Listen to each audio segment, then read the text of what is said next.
I warned you. Now the show begins. If life's a dog, mine's the one everyone kicks.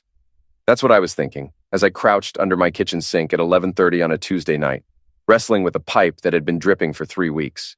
The wrench slipped again, skinning my knuckles against the cabinet door. Red water mixed with rust water, and I cursed under my breath. "Real smooth, Dad." I jerked my head up, banging it against the garbage disposal.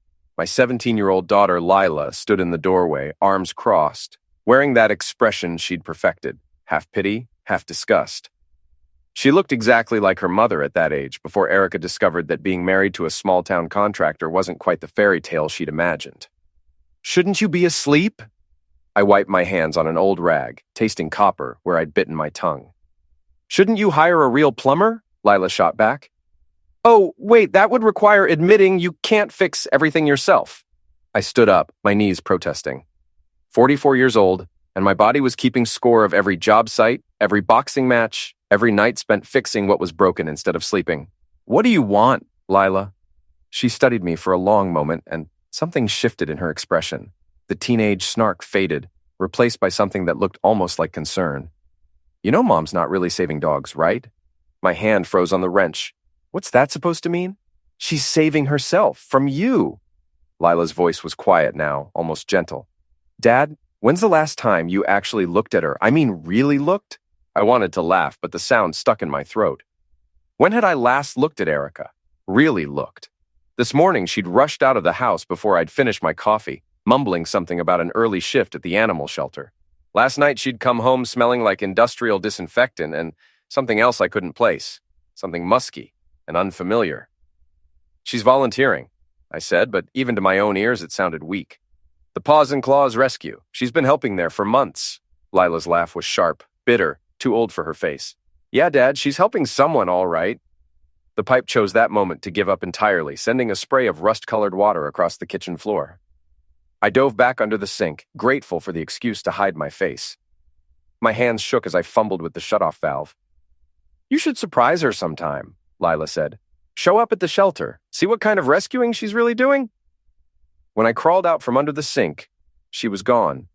The kitchen was silent, except for the steady drip of water into the bucket I'd placed under the broken pipe. I sat on the linoleum floor, back against the cabinets, and tried to make sense of what my daughter had just told me. Erica had started volunteering at Paws and Claws 6 months ago, right after we'd had that fight about money. My construction business was doing fine. Not great, but fine. But she'd been pushing for more. A bigger house, a newer car, vacations to places that required passports. When I'd pointed out that we weren't exactly swimming in cash, she'd accused me of having no ambition, no drive to better our lives. "I need to do something meaningful," she'd said. "Something that matters." Apparently, that something involved spending every Tuesday, Thursday, and Saturday at the animal shelter on the outskirts of town. She'd come home exhausted, sometimes not until after dark, smelling like dogs and disinfectant. When I'd suggested visiting her there, maybe helping out myself, she'd brushed me off. "It's my thing, Tom," she'd said. "Can't I have one thing that's just mine?" Now, sitting on my kitchen floor at midnight, I wondered what else might be just hers. I pulled out my phone and Googled the Paws and Claws Animal Rescue. The website was basic: a few photos of sad-eyed dogs, information about adoption fees, a list of volunteer opportunities. There was a phone number and an address, 1247 County Road 9, just past the old quarry. I'd driven past it 100 times without really noticing it. The next morning, I called the shelter. "Paws and Claws, this is Marv." The voice was gravelly, like the speaker had been smoking unfiltered cigarettes for decades. "Hi, I'm interested in volunteering. My wife, Erica Thomas, already helps out there, and..." "Erica Thomas?" There was a pause, and I heard papers shuffling. "Yeah, she's here Tuesdays and Thursdays. Real dedicated. Always stays late." "That's great. I'd love to help out too. Maybe surprise her?" Another pause, longer this time. "Sure thing. We can always use more hands. When you thinking of coming by? How about today, this afternoon?" "I'll be here. Name's Marv Hendricks. I do security and maintenance. Just come to the front desk. I'll get you set up." I hung up, feeling slightly ridiculous. What was I expecting to find? Erica was probably exactly where she said she was, doing exactly what she said she was doing. My daughter was 17. 17-year-olds said cruel things when they were angry. Maybe this was about the fight we'd had last week when I'd refused to buy her a car, but as I drove my pickup truck down County Road 9 that afternoon, I couldn't shake the feeling that I was about to discover something I didn't want to know. Paws and Claws Animal Rescue looked exactly like what it was. A converted warehouse with a hand-painted sign and a parking lot full of potholes. The building was beige brick, the kind of utilitarian architecture that screamed built in the 70s and never updated. A few cars sat in the lot, including Erica's blue Honda Civic. The front entrance led to a small lobby with mismatched furniture and the overwhelming smell of industrial cleaner mixed with wet dog. Behind a metal desk sat a man who had to be Marv, 50s, gray beard, wearing a uniform shirt that had seen better days. "You must be Tom," he said, standing up. "Marv Hendricks." His handshake was firm, his eyes curious. "So you're Erica's husband?" "That's right. Thought I'd surprise her." Something flickered across Marv's face, too quick for me to read. "She's here all right, probably in the back with Troy." "Troy?"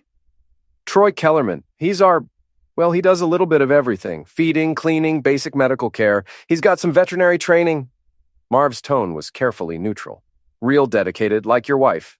They work well together." A cold weight settled in my stomach. I'd love to meet him. "Sure thing. Let me just—" Marv glanced at his watch. "Actually, they might be in the middle of something. Why don't I give you the tour first, show you around? Then we can track them down." The shelter was bigger than it looked from outside.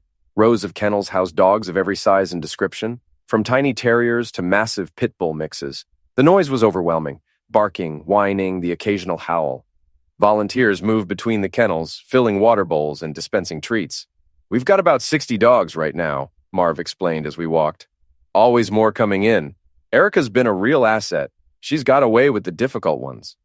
"Difficult ones?" "You know, the ones that need special handling, extra attention." He paused by a kennel containing a German Shepherd mix that eyed us suspiciously. "Some of these dogs, they've been through trauma.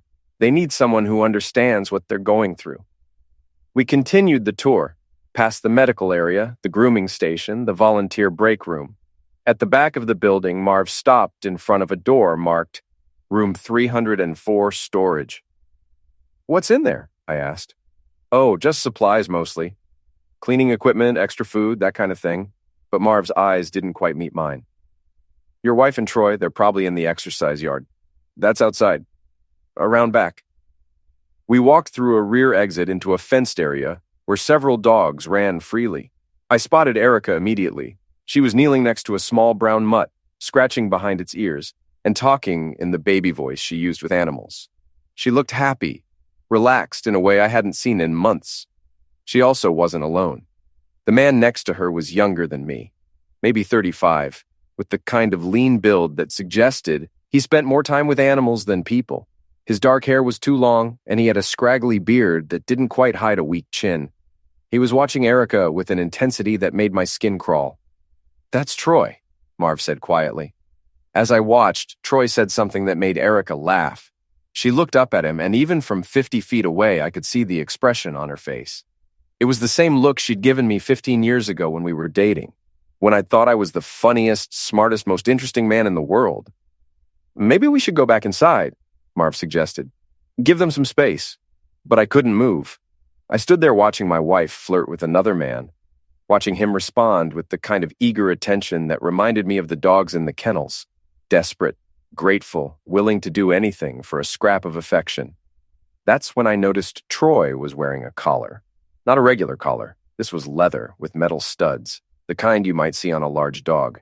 It was partially hidden by his shirt, but when he leaned forward to pet the mutt, it became visible. "Jesus Christ," I whispered. Marv grabbed my arm. "Come on, Tom. Let's head back inside." I let Marv lead me back into the building, my mind reeling. Had I really seen what I thought I'd seen? A grown man wearing a dog collar while flirting with my wife? "Listen," Marv said once we were back in the lobby. "Maybe this wasn't such a good idea, surprising her, I mean." I turned to face him, studying his weathered features. "How long has this been going on?" Marv shifted uncomfortably. "I don't know what you mean." "The heck you don't!" My voice was louder than I'd intended, and a volunteer walking past with an armload of towels glanced our way nervously. I lowered my voice. "My wife and this Troy guy. What's their deal?" For a long moment, Marv said nothing. Then he sighed, suddenly looking older than his years. Look, Tom, it's not my business what consenting adults do in their spare time. But if it was my wife, he trailed off, shaking his head. If it was your wife, what? I'd want to know the truth. The truth. I wasn't sure I was ready for it, but I'd come this far. Tell me? Marv glanced around, making sure we were alone. They've been spending a lot of time together. More than just volunteer work, if you know what I mean. And Troy, he's got some unusual interests. Like wearing dog collars? Among other things. Marv's expression was grim. I've seen them in room 304 together. Heard things. It's not my place to judge, but it's not exactly normal either. My hands clenched into fists. 20 years of marriage, and this is what it had come to? My wife playing out some twisted fantasy with a man who literally behaved like a dog? I need to see for myself, I said. Tom, I don't think... I need to see for myself, I repeated, and something in my voice must have convinced him. Marv was quiet for a moment, then nodded slowly.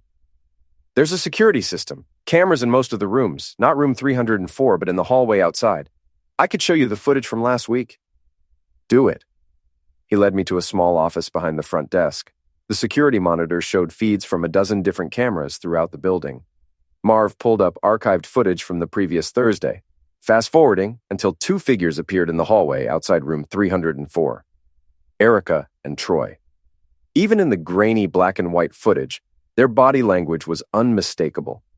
They stood close together, Troy's head tilted submissively while Erica spoke. Then she produced something from her pocket, a leash, and clipped it to his collar. I watched my wife lead another man into that storage room like he was a pet. There's more, Marv said quietly. From last Tuesday. The next clip showed them leaving room 304. Troy was on his hands and knees, crawling, while Erica walked beside him holding the leash. When they reached the end of the hallway, she bent down and scratched behind his ears. The same gesture I'd seen her make with the rescue dogs. The same gesture I'd watched her make an hour ago in the exercise yard. I'm sorry, Tom, Marv said. I know this isn't easy. Easy? I felt like I'd been punched in the gut by a heavyweight. My wife, the woman I'd shared a bed with for 2 decades, the mother of my daughter, was having an affair with a man who pretended to be a dog. How long? I managed. A few months, maybe. Started around the same time she began volunteering here. So this had been the plan all along. The volunteering, the dedication to helping animals. It had all been an excuse to spend time with her new pet. What do you know about him? About Troy? Marv shrugged. Not much. He showed up about a year ago, said he had veterinary experience. Good with the animals, I'll give him that. But there's something off about him. The way he acts around people, especially women, like he's always waiting for permission to speak. I thought about the expression on Troy's face in the exercise yard, that eager, desperate need for approval. Where does he live? Tom, whatever you're thinking, where does he live? Marv hesitated, then pulled out a staff directory. Apartment complex on Elm Street, The Pines, Unit 12B. I memorized the address, then stood up. Thanks, Marv. I appreciate your honesty.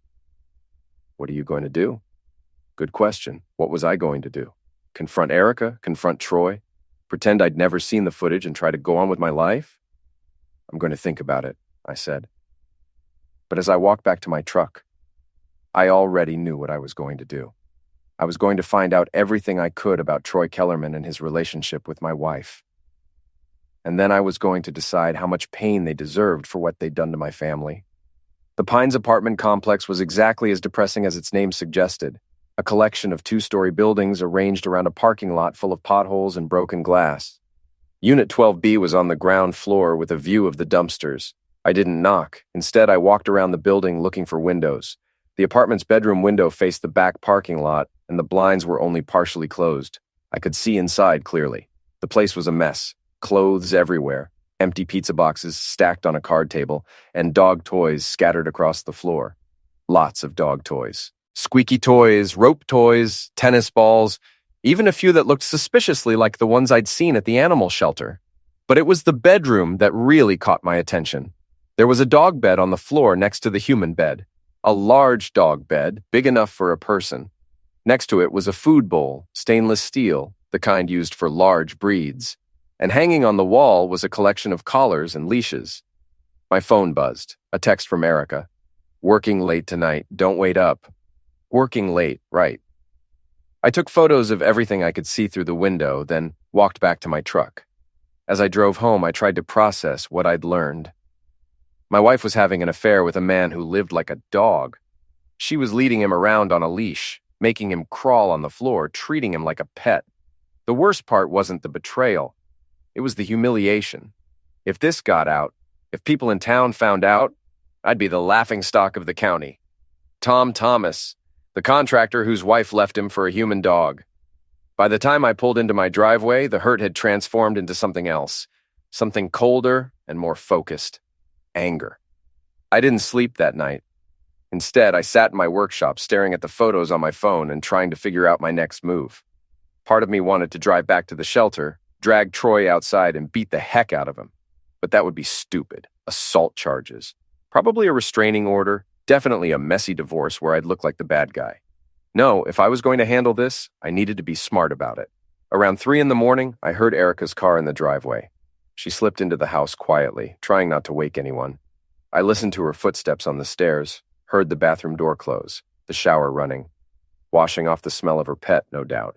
When she finally came to bed, I pretended to be asleep. She slid under the covers carefully, keeping to her side of the mattress. In the darkness, I could smell her shampoo, her soap, the faint scent of industrial disinfectant that had become her signature. "Tom?" she whispered. "Are you awake?" I kept my breathing steady, feigning sleep. After a few minutes, I felt her relax beside me. Soon she was snoring softly, exhausted from her evening of playing dog trainer. The next morning, she was gone before I woke up. A note on the kitchen counter said she'd gone grocery shopping, but her Thursday volunteer shift started at 10. I knew where she really was. I called my friend Ray Martinez, who ran the boxing gym where I worked out. Ray was 62, built like a fire hydrant, and had been giving advice to confused men for decades. "You sound like heck," he said when I walked into the gym. "Feel like it too." I told him everything, the shelter, the footage, Troy's apartment, the dog bed and collars. Ray listened without interrupting, occasionally shaking his head. When I finished, he was quiet for a long moment. "So what are you going to do?" he finally asked. "I don't know. Part of me wants to end them both." "But you're not going to." "No, I'm not going to." Ray nodded approvingly. "Good, because that would be stupid, and you're not stupid. Angry, hurt, humiliated, but not stupid. So what would you do?" Ray smiled, and it wasn't a nice smile. "I'd make them wish they'd never been born, but I'd do it legal, and I'd do it smart." He picked up a pair of boxing gloves, tossed them to me. "First, though, you need to hit something. Work off some of that rage before you do something you'll regret." I spent an hour pounding the heavy bag, letting my anger flow through my fists. With each punch, I imagined Troy's face, Erica's smug expression, the humiliation I'd feel when this inevitably became public knowledge. By the time I was done, my hands were raw inside the gloves, but my head was clearer. "Better?" Ray asked. "Better? Good. Now you want revenge, right? Real revenge, not just a beating that lands you in jail?" I nodded. "Then you need to think like a boxer. Study your opponents. Find their weaknesses. Hit them where it hurts most." Ray leaned against the ring ropes. "What matters most to your wife?" I thought about it. "Her reputation, her image. She's always cared about what people think." "And the boyfriend? I don't know him well enough yet." "Then learn. You can't fight an opponent you don't understand." Ray was right. If I was going to destroy them, I needed intelligence. I needed to know their routines, their weaknesses, their fears. I needed to become a predator. That afternoon, I drove back to the animal shelter. This time, I didn't go inside. Instead, I parked across the road and waited. At 4:30, Erica and Troy emerged together, walking close but not quite touching. They got into separate cars, Erica in her Honda, Troy in a beat-up Ford pickup. I followed Troy. He drove to a grocery store where he bought dog food, energy drinks, and a bag of apples. Then he went to a pet store and spent 20 minutes in the collar and leash section. I watched through the window as he examined various items, finally settling on a heavy-duty leather leash. From the pet store, he drove to the doghouse, a dive bar on the outskirts of town, the kind of place where construction workers and factory employees went to drink cheap beer and complain about their lives. I waited 10 minutes, then followed him inside. The doghouse was exactly what you'd expect. Dim lighting, sticky floors, the smell of stale beer and cigarettes. Troy sat at the far end of the bar, nursing a beer and staring at his phone. He looked out of place among the blue-collar crowd, too soft and nervous. I took a seat at the opposite end of the bar and ordered a beer. The bartender was a woman in her 50s with bleached hair and tired eyes. "Haven't seen you in here before," she said. "First time. Friend recommended it." "What friend?" I nodded toward Troy. "Guy down there. Troy something." She glanced at Troy and made a face. "That weirdo? He's not exactly the social type.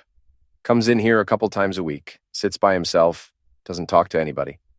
"Weird how?" "Just off, you know? Like he's always waiting for someone to tell him what to do. And he tips with dog treats." "Dog treats?" "Yeah. Pulls them out of his pocket like they're money. I told him once that I'm not a dog and he got all flustered. Apologized about 50 times. She shook her head. "Some people, I swear." I nursed my beer and watched Troy in the mirror behind the bar. He was texting someone, probably Erica. Every few minutes, he'd glance around nervously like he was afraid someone was watching him. He was right to be afraid. After an hour, Troy finished his beer and left. I waited a few minutes, then followed. He drove straight back to his apartment where he disappeared inside. I parked across the street and watched his windows. At 8 o'clock, Erica's Honda pulled into the parking lot. She didn't knock on his door. She had a key. I sat in my truck and watched the lights in Troy's apartment, imagining what was happening inside. Were they having dinner? Was she making him eat from the dog bowl? Was he crawling around on his hands and knees while she praised him for being a good boy? The thought made me sick. But it also gave me an idea. I pulled out my phone and called Marv at the shelter. "Tom, what's up?" "I need a favor, Marv, a big one." "What kind of favor?" "The kind that might get both of us in trouble." There was a long pause. "I'm listening." "I need access to that security footage, all of it. Everything you've got on Erica and Troy." "Tom, I don't know." "They destroyed my marriage, Marv. 20 years, down the drain because my wife decided she'd rather play house with a human pet." My voice was getting louder, angrier. "I'm not asking you to do anything illegal. I just want copies of footage from a security system at a place where I'm a volunteer." Another pause. "What are you planning to do with it?" "I'm going to give them exactly what they deserve." Marv was quiet for so long I thought he'd hung up. Finally, he sighed. "I get off work at 11. Meet me at the shelter at 11:30. And Tom, yeah, whatever you're planning, be careful. Revenge has a way of biting you in the A." Maybe so. But sometimes getting bitten was worth it. At 11:30, I met Marv in the empty parking lot of the animal shelter. He looked nervous, constantly glancing around as if expecting police cars to come screaming out of the darkness. "I must be out of my blasted mind," he muttered, unlocking the front door. 23 years on this job, never done anything like this. "I appreciate it, Marv. Really?" "Yeah, well, don't appreciate me into the unemployment line." Inside, the shelter was eerily quiet. The dogs were mostly asleep, though a few perked up as we walked past their kennels. Marv led me to the security office and fired up the computer system. "How far back do you want to go?" he asked. "As far as you've got." For the next 2 hours, we went through months of security footage. What I saw made my stomach turn. Erica and Troy had been using room 304 as their personal playground for almost 4 months. The hallway camera had captured them going in and out dozens of times, and while we couldn't see what happened inside the room, their behavior in the hallway told the story clearly enough. Troy crawling on his hands and knees, Erica leading him around on a leash, her feeding him treats from her hand, him rolling over on command, sitting up and begging, even playing dead. "This is sick," Marv said, shaking his head. "I mean, whatever floats your boat, but doing it here? At the shelter?" I copied everything onto a flash drive, organizing the files by date. By the time we were finished, I had enough evidence to destroy both of them. "What now?" Marv asked as we prepared to leave. "Now I decide how much mercy they deserve." The answer, I realized as I drove home, was none, but I needed help. This was bigger than anything I could handle alone, and I needed people I could trust. The problem was, after 20 years of marriage, most of my friends were really Erica's friends. Couples we socialized with, neighbors who'd known us both for years. They'd probably side with her when this all came out. There was one exception, my old friend Jake Morrison. Jake and I had grown up together, played high school football together, even worked construction together for a few years after graduation. But Jake had made some bad choices, gambling, drinking, a few run-ins with the law, and Erica had made it clear that she didn't want him around our family. "He's a bad influence," she'd said. "I don't want Lila exposed to that kind of person." So I'd gradually distanced myself from Jake, choosing my marriage over my oldest friendship. Now I wondered if that had been a mistake. I called him at 7 in the morning. Tom? Jesus, is everything okay? Jake's voice was thick with sleep. I need your help with something. Something big. What kind of help? The kind that might involve breaking a few rules. There was a pause, then Jake chuckled. Well, it's about time already. I was wondering when you'd get tired of being Mr. Perfect Husband. We met at a diner outside of town, the kind of place where truckers stopped for coffee and nobody paid attention to other people's conversations. Jake looked older than his 44 years, with graying hair and lines around his eyes that spoke of too many late nights and bad decisions. But when I told him about Erica and Troy, his eyes went hard. That witch, he said quietly. After everything you've done for her, everything you've given up. I want to destroy them, Jake, both of them, but I want to do it smart. Jake smiled, and for a moment he looked like the kid I'd grown up with, mischievous, fearless, always ready for trouble. Tell me what you need. What I needed was information. Jake still had contacts from his wilder days, people who could find out things that weren't supposed to be found out. Within 2 days, he'd compiled a complete dossier on Troy Kellerman. The picture that emerged wasn't pretty. Troy had been fired from his last job at a veterinary clinic in Albany for inappropriate behavior with animals. Nothing criminal, but enough to get him blacklisted from legitimate veterinary work. He'd moved to our town with no references, no real job prospects, and a credit history that suggested he was one missed payment away from bankruptcy. Guy's a complete loser, Jake said, sliding the file across the table. No family, no real friends, no money. Your wife's probably the best thing that ever happened to him. What about criminal history? Clean, mostly. A few misdemeanor charges for public intoxication, one domestic disturbance call that didn't result in charges. Domestic disturbance? Ex-girlfriend called the cops, said he was harassing her. When they showed up, she changed her story, said it was just a misunderstanding. I thought about that. What kind of harassment? According to the police report, he was leaving things at her apartment, dog toys, leashes, that kind of thing. She said it was his way of asking her to take him back. The pieces were starting to come together. Troy had a pattern of inappropriate relationships, probably involving his dog fetish. Erica wasn't his first victim. She was just the latest in a series of women he'd manipulated into playing along with his fantasy. There's something else, Jake said. I did some digging into your wife's activities at the shelter. What kind of activities? The financial kind. Turns out the shelter's been having some accounting irregularities. Money going missing, donations not being properly recorded, that kind of thing. My blood went cold. Are you saying Erica's been stealing? I'm saying someone has, and she's in a position to do it. She's got access to the donation records, the petty cash, even the adoption fees. Jake leaned forward. How much do you know about her spending lately? Any unexplained purchases, new clothes, jewelry, anything like that? I thought about it. Erica had been buying more expensive clothes lately, getting her hair done at a salon instead of the cheap place she'd used for years. When I'd asked about it, she'd said she was investing in herself, trying to feel better about her life. Now, I wondered where the money for that investment had come from. I need to see the shelter's financial records, I said. That might be tricky. Those aren't exactly public information. Marv might be able to help. He's got access to the office files. Jake grinned. Now you're thinking like a criminal. I'm proud of you. That night, I called Marv and explained what I needed. He was reluctant at first, but when I mentioned the possibility that Erica might be stealing from the animals she claimed to be helping, his attitude changed. Those donations come from people who really care about these dogs, he said. If someone's been skimming money that's supposed to help animals, I want to know about it. The financial records painted a clear picture. Over the past 4 months, nearly $3,000 had gone missing from the shelter's accounts. Small amounts at first, 20 here, 50 there, but gradually increasing. The timing coincided perfectly with Erica's relationship with Troy. She's been stealing to support her boyfriend, I told Jake. Probably giving him money, maybe paying his rent, buying him things. So what's the plan? I've been thinking about that. Simple revenge wasn't enough. I wanted to destroy them completely. I wanted them humiliated, broke, and friendless. I wanted them to understand exactly what they'd taken from me. We're going to expose them, I said. All of it. The affair, the theft, the weird dog stuff.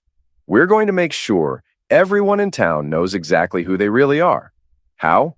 I smiled, and I knew it wasn't a nice smile. Remember Tommy Ricci from high school? Yeah, he runs that gossip blog now. What's it called? Small Town Secrets or something like that. Valley Whispers. And he's always looking for juicy stories.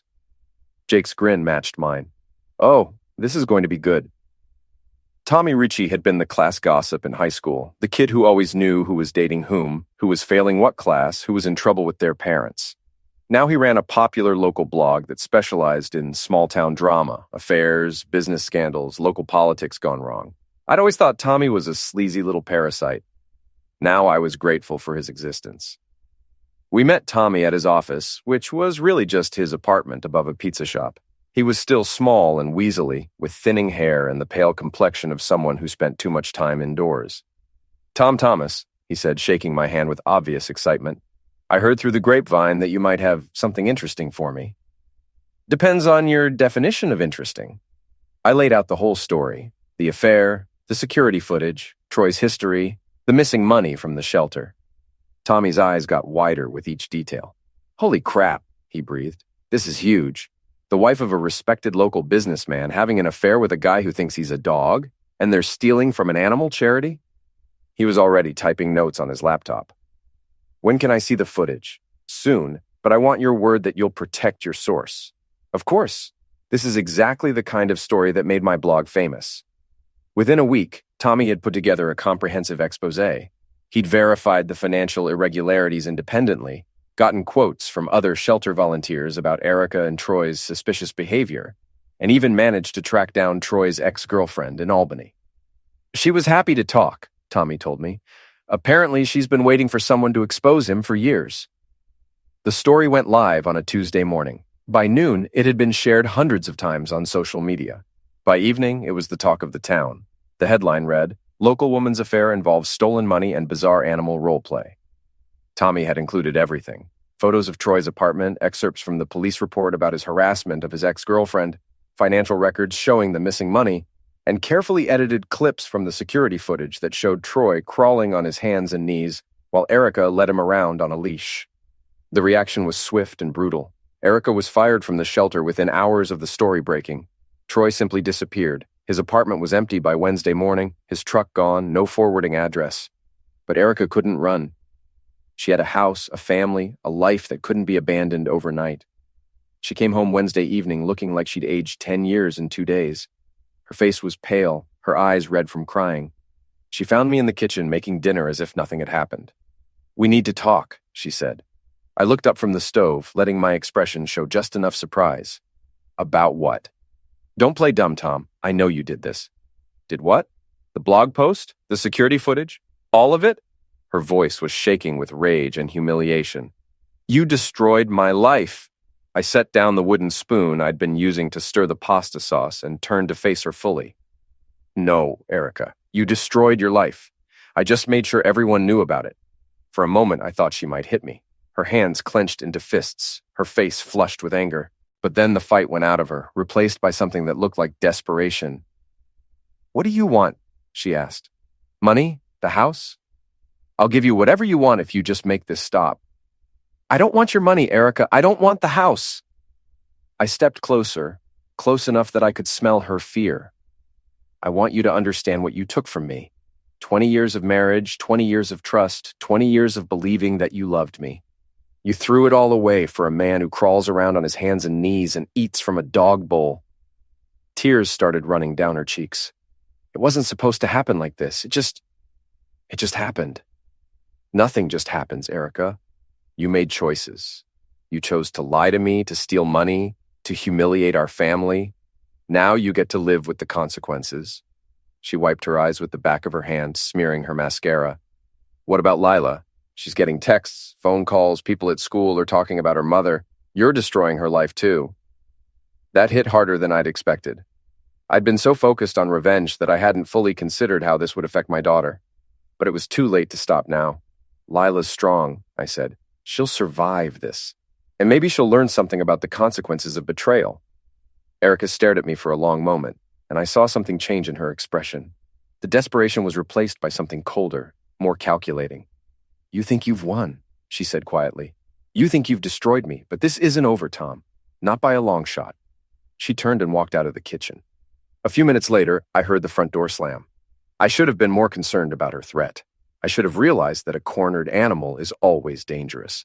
But I was too busy savoring my victory to worry about what Erica might do next. That was my first mistake. Erica didn't come home that night or the next. On Friday morning, I got a call from a lawyer I'd never heard of, a woman named Patricia Vance, who specialized in family law. "Mr. Thomas, I'm calling to inform you that I'm representing your wife in divorce proceedings. She's filed for legal separation and is seeking temporary custody of your minor daughter." The words hit me like a punch to the gut. On what grounds? Emotional mistreatment, invasion of privacy, and intentional emotional harm. My client alleges that you've been following her, crossing boundaries, and deliberately embarrassing her in public. I almost laughed. Your client was stealing money and having an affair. I just made sure people knew about it. That's your version of events, Mr. Thomas. We see it differently. Patricia Vance's voice was crisp, professional, and utterly unsympathetic. You'll be served with papers later today. I suggest you retain counsel. She hung up before I could respond. I sat in my kitchen staring at the phone and trying to process what had just happened. Somehow, Erica had managed to turn herself from the villain into the victim. She was claiming that I was the aggressor, that my exposure of her affair constituted harassment and stalking.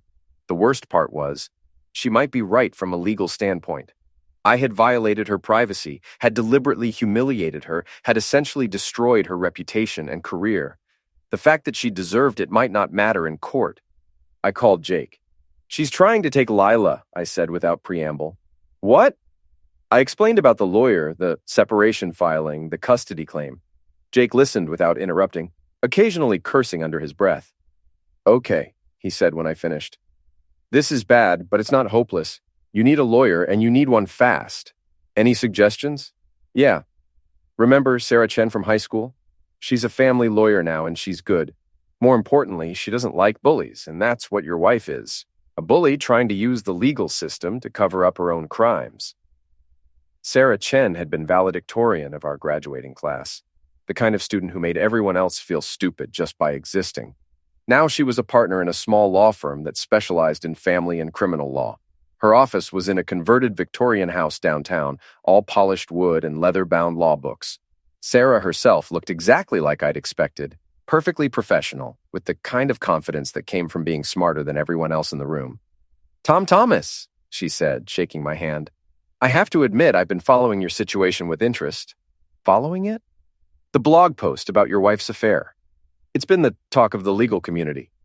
She gestured for me to sit down. From a purely professional standpoint, it was a masterful piece of character assassination. From a legal standpoint, it may have been a mistake. My heart sank. How big a mistake? That depends on what your goals are. If you want to destroy your wife's reputation and drive her out of town, you've succeeded brilliantly. If you want to maintain custody of your daughter and avoid a messy, expensive divorce, you may have undermined yourself. Sarah pulled out a legal pad and started taking notes as I told her the whole story. She asked pointed questions about the security footage, the financial records, my methods of gathering evidence. "Most of this is legally obtained," she said when I finished. "The security footage is problematic. Technically, you were a volunteer at the shelter, so you had some right to be there. But accessing archived footage without permission is a gray area." "What about the theft? The missing money?" "That's your strongest point. If we can prove she was stealing from a charity, it undermines her credibility significantly." Sarah tapped her pen against the legal pad. "But here's the thing, Tom. In family court, the judge's primary concern is the best interests of the child. Your daughter is 17, old enough to have a voice in custody decisions. What does she think about all this?" That was a question I'd been avoiding. Lila had been staying with friends since the blog post went live, claiming she couldn't face the gossip and stares at home. The few times I talked to her, she'd been distant, almost hostile. "She's angry," I admitted. "At both of us, I think." "Understandable. Her mother's affair is now public knowledge, and her father orchestrated the public humiliation. That's a lot for a teenager to process." Sarah leaned back in her chair, studying me. "I need to ask you something, Tom, and I need you to be completely honest. Was this about protecting your family, or was it about revenge?" The question hung in the air between us. I could lie, could claim that everything I'd done was about justice and protecting my daughter from her mother's bad choices. But Sarah was too smart to buy that, and I was tired of lying to myself. "Revenge," I said quietly. "It was about revenge." She nodded, unsurprised. I appreciate your honesty. Now, if you want to win this custody battle, we need to change the narrative. We need to make this about Erica's unfitness as a parent, not about your need for payback. Over the next week, Sarah worked to build our case. She subpoenaed the shelter's financial records, interviewed witnesses who could testify about Erica's behavior, and prepared a comprehensive response to the custody petition. But Erica wasn't sitting idle either. On Tuesday, I got a call from my daughter's school. Lila had been in a fight, not physical, but a screaming match with another student who'd made jokes about her mother. She was suspended for 3 days. When I went to pick her up, she looked like she'd been crying for hours. "This is all your fault," she said as we drove home. "You could have just divorced her quietly, but you had to make it public. You had to humiliate her in front of the whole town." "She humiliated herself, Lila. You just what? Decided to destroy our family because your feelings were hurt?" She turned to glare at me, and I saw Erica's eyes looking back at me. "Do you have any idea what it's like at school? The things people are saying about Mom, about me? It'll blow over." "No, it won't. This is the internet, Dad. This stuff lives forever. 10 years from now, when I'm trying to get a job or date someone, they'll be able to Google my name and find out that my mother had an affair with a guy who pretended to be a dog." She was right, and I knew it.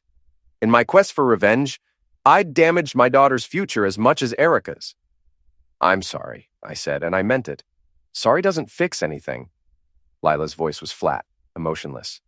"Mom says I can live with her, that she's getting an apartment, that we can start over somewhere else." My hands tightened on the steering wheel. "Is that what you want?" "I don't know what I want anymore. I just know I can't keep living like this, with everyone staring at me, whispering about my family." That night, I called Sarah and told her about my conversation with Lila. "This is exactly what Erica's lawyer was hoping for," Sarah said. "If Lila testifies that she wants to live with her mother, it'll be very difficult to argue against it. What are my options?" "Limited. We can argue that Erica's theft and adultery make her an unfit parent, but if Lila genuinely wants to live with her, the judge will probably grant it. She's 17. In a year, she'll be 18 and can live wherever she wants anyway." I hung up, feeling defeated. Everything I'd done, all my careful planning and revenge, and I was going to lose my daughter anyway, but I wasn't ready to give up yet. The next morning, I drove to the apartment complex where Erica was staying. It was a step down from our house, a generic 2-bedroom unit in a complex full of divorced parents and college students. Her Honda was parked outside Unit 15B. I knocked on the door. Erica answered, wearing a bathrobe and looking like she'd been sleeping. When she saw me, her expression hardened. "What do you want, Tom?" "To talk about Lila. There's nothing to discuss. She wants to live with me, and that's what's going to happen." "Even if it means she has to change schools? Leave her friends? Start over in a new town where nobody knows about this mess?" Something flickered in Erica's eyes. Doubt, maybe, or guilt. "She'll adjust. Kids are resilient." "Are they? Because she seems pretty broken up about this whole situation." Erica stepped aside, letting me into the apartment. It was sparsely furnished, obviously temporary. Boxes sat stacked in corners, and there were no personal touches, no photos or decorations. "You did this," she said, closing the door behind me. "You turned our daughter against both of us with your need for revenge." "I turned her against you by exposing what you really are." "What I really am?" Erica's voice rose. "I'm a woman who made a mistake. I had an affair, yes. I took some money from the shelter, yes. But I'm not a monster, Tom. I'm not evil. I'm just human." For a moment, I saw the woman I'd married 20 years ago, flawed, vulnerable, trying to make sense of her own bad choices. But then I remembered the security footage, the image of her leading Troy around on a leash while stealing money from animals that needed help. "You're human," I agreed. "But you're also selfish, dishonest, and cruel. And I'm not going to let you drag Lila down with you. You don't have a choice. She's choosing me." "Is she? Or are you manipulating her the same way you manipulated Troy?" Erica's face flushed with anger. "Get out. Get out of my apartment before I call the police." "Fine, but this isn't over, Erica. I'm not going to let you win." As I walked back to my truck, I realized I meant it. I'd come too far, sacrificed too much to give up now. If Erica wanted to play dirty, I'd show her what dirty really looked like. But first, I needed to find Troy. Jake had contacts in the private investigation business, people who specialized in finding people who didn't want to be found. Within 2 days, we had an address, a motel in Albany, about an hour's drive from town. The Sunset Motel was exactly the kind of place where people went to disappear. Cheap, anonymous, and run by management that didn't ask questions. Troy's pickup truck was parked outside room 23. I knocked on the door. "Who is it?" Troy's voice was muffled, nervous. "Maintenance," I said. "Need to check the water heater." The door opened, and Troy peered out. When he saw me, his face went white. "Hello, Troy," I said, pushing past him into the room. The motel room was a mess, clothes everywhere, empty pizza boxes, the smell of unwashed bodies and desperation. Troy backed against the far wall, his eyes darting toward the bathroom like he was considering making a run for it. "What do you want?" he asked. "To talk about you and my wife." "I don't know what you mean." I pulled out my phone and showed him one of the security videos, the one where he was crawling on his hands and knees while Erica held his leash. "Let's try again," I said. "What was your relationship with my wife?" Troy's shoulders sagged in defeat. "It wasn't supposed to happen like this. She said you didn't understand her, that you didn't appreciate what she needed." "And what did she need?" "Someone who would listen to her. Someone who would do what she wanted without arguing." Troy's voice was barely above a whisper. "She said I was special, that I understood her in ways you never could." I felt a mixture of disgust and pity looking at him. This pathetic man had helped destroy my marriage, but he was as much a victim as I was. Erica had used him, manipulated his psychological problems for her own gratification. "Did you know she was stealing money from the shelter?" "She said it was just borrowing, that she'd pay it back when things got better." "Things got better for who? You? Her?" Troy shrugged helplessly. "I don't know. I just did what she told me to do." I studied his face, seeing the truth there. Troy wasn't evil. He was weak, damaged, desperate for someone to tell him he mattered. Erica had exploited that weakness, just like she'd exploited my trust. "Where is she getting money now?" I asked. "She's not working, but she's got an apartment, a lawyer." "I don't know. She hasn't contacted me since the story came out."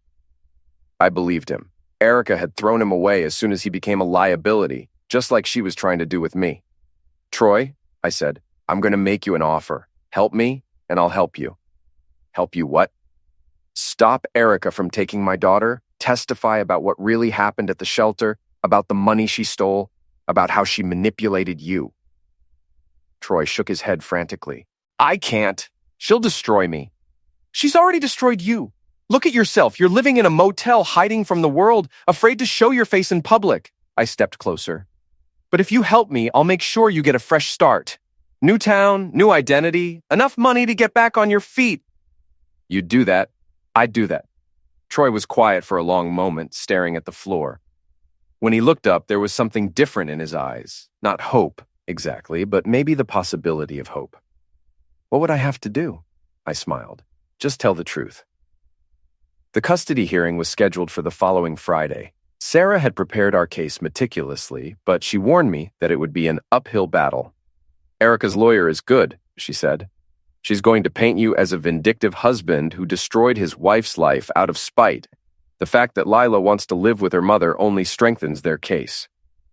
"What about Troy's testimony?" "It helps, but he's not exactly a sympathetic witness. A jury might see him as just another victim of your revenge campaign." The night before the hearing, I couldn't sleep. I sat in my workshop, surrounded by the tools of my trade, thinking about everything that had led to this moment. A year ago, I'd been a happily married man with a successful business and a daughter who respected me. Now I was facing the possibility of losing everything. Had it been worth it? I thought about Erica leading Troy around on a leash, about the money she'd stolen from animals that needed help, about the lies she'd told and the trust she'd betrayed.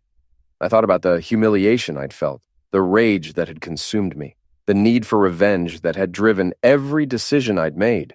Yes, I decided. It had been worth it. The courtroom was smaller than I'd expected, with wood-paneled walls and fluorescent lighting that made everyone look pale and tired. Erica sat at the plaintiff's table with her lawyer, looking professional and composed. She'd gotten her hair done and was wearing a conservative blue dress that made her look like a grieving widow instead of an adulteress and thief. Lila sat in the gallery behind her mother, refusing to meet my eyes. The hearing lasted 3 hours. Erica's lawyer painted me as a controlling, vindictive husband who'd violated his wife's privacy and destroyed her reputation out of spite. She called witnesses who testified about my campaign of harassment, about the damage I'd done to Erica's mental health and career prospects. Then it was our turn. Sarah called Troy to the stand first. He looked terrible, pale, nervous, constantly fidgeting with his hands. But his testimony was devastating. He described in detail how Erica had seduced him, manipulated him, used him for her own gratification while stealing money from the animal shelter. She said her husband didn't understand her needs, Troy testified. She said she deserved better, that she was going to leave him as soon as she figured out how to get enough money. Erica's lawyer tried to discredit him, painting him as a disturbed individual with a history of inappropriate behavior. But the financial records backed up his story, and the security footage was impossible to explain away. Then Sarah called me to the stand. "Mr. Thomas," she said, "did you love your wife?" "Yes, for 20 years I loved her completely. And when you discovered her affair, how did you feel?" "Betrayed, humiliated, angry." I looked directly at Erica. "She didn't just cheat on me, she made me look like a fool in front of the entire town." "Is that why you exposed her affair publicly?" I paused, remembering Sarah's coaching. This was the moment that would determine everything. "No," I said. "I exposed her affair because she was stealing money from animals that needed help. Because she was using her position at the shelter to fund her relationship with another man. Because I couldn't stand by and watch her hurt innocent animals for her own selfish desires." It was a lie, and everyone in the courtroom knew it. But it was a lie that served justice. And sometimes that was enough. The judge deliberated for an hour. When she returned, her expression was unreadable. "This is a difficult case," she said. "Both parties have made serious mistakes, and both have caused significant harm to their family and their community." My heart sank. She was going to split the baby, give Erica partial custody, and leave me with nothing. "However," the judge continued, "the evidence clearly shows that Mrs. Thomas engaged in theft, adultery, and a pattern of deceptive behavior that calls into question her fitness as a parent. While Mr. Thomas's methods were questionable, his underlying concerns about his wife's character appear to be justified." I held my breath. "Therefore, I am granting primary custody to Mr. Thomas with supervised visitation rights for Mrs. Thomas." Erica's lawyer immediately stood up. "Your Honor, we respectfully request that you consider the minor child's stated preference." "I have considered it," the judge said firmly. "But the child's preference cannot override concerns about parental fitness. Mrs. Thomas will be allowed to rebuild her relationship with her daughter, but only under appropriate supervision." It was over. I'd won. But as I looked at Lila's tear-streaked face, as I saw the hatred in her eyes when she looked at me, I wondered if winning was worth losing my daughter's love. Erica left town 2 weeks later. She'd found a job in another state, working for a marketing company that apparently didn't do thorough background checks. She called Lila every few days, but their conversations were brief and strained.